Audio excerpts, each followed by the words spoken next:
Genesis chapter 45. Joseph makes himself known. Then Joseph could no longer control himself before all his attendants, and he cried out, "Have everyone leave my presence." So there was no one with Joseph when he made himself known to his brothers. And he wept so loudly that the Egyptians heard him, and Pharaoh's household heard him about it. Joseph said to his brothers, "I am Joseph. Is my father still living?" But his brothers were not able to answer him, because they were terrified at his presence. Then Joseph said to his brothers, "Come close to me." When they had done so, he said, "I am your brother Joseph, the one you sold into Egypt. And now do not be distressed, and do not be angry with yourselves for selling me here, because it was to save lives that God sent me ahead of you. For 2 years now there has been famine in the land, and for the next 5 years there will be no plowing and reaping. But God sent me ahead of you to preserve for you a remnant on earth, and to save your lives by a great deliverance. So then, it was not you who sent me here, but God. He made me father to Pharaoh, lord of his entire household, and ruler of all Egypt.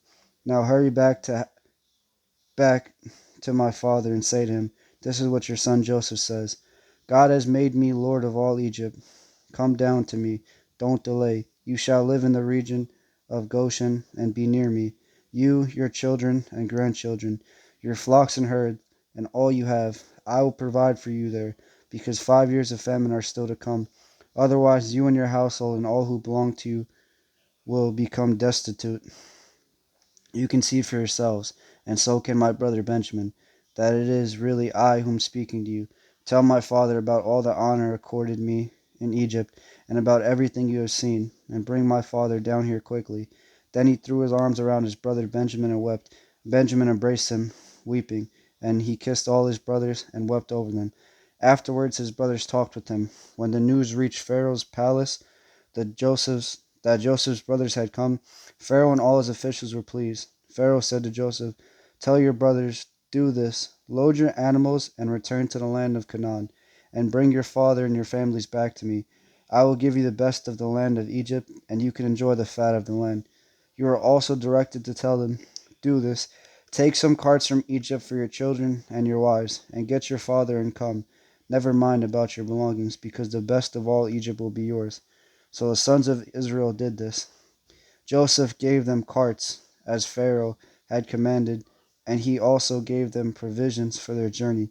To each of them he gave new clothing, but to Benjamin he gave 300 shekels of silver and 5 sets of clothes. And this is what he sent to his father: 10 donkeys loaded with the best things of Egypt, and 10 female donkeys loaded with grain and bread and other provisions for his journey. Then he sent his brothers away, and as they were leaving, he said to them, "Don't quarrel on the way." So they went up out of Egypt and came to their father Jacob in the land of Canaan. They told him Joseph is still alive. In fact, he is ruler of all Egypt. Jacob was stunned. He did not believe them. But when they told him everything Joseph had said to them, and when he saw the carts Joseph had sent to carry him back, the spirit of their father Jacob revived. And Israel said, "I am convinced my son Joseph is still alive. I will go and see him before I die."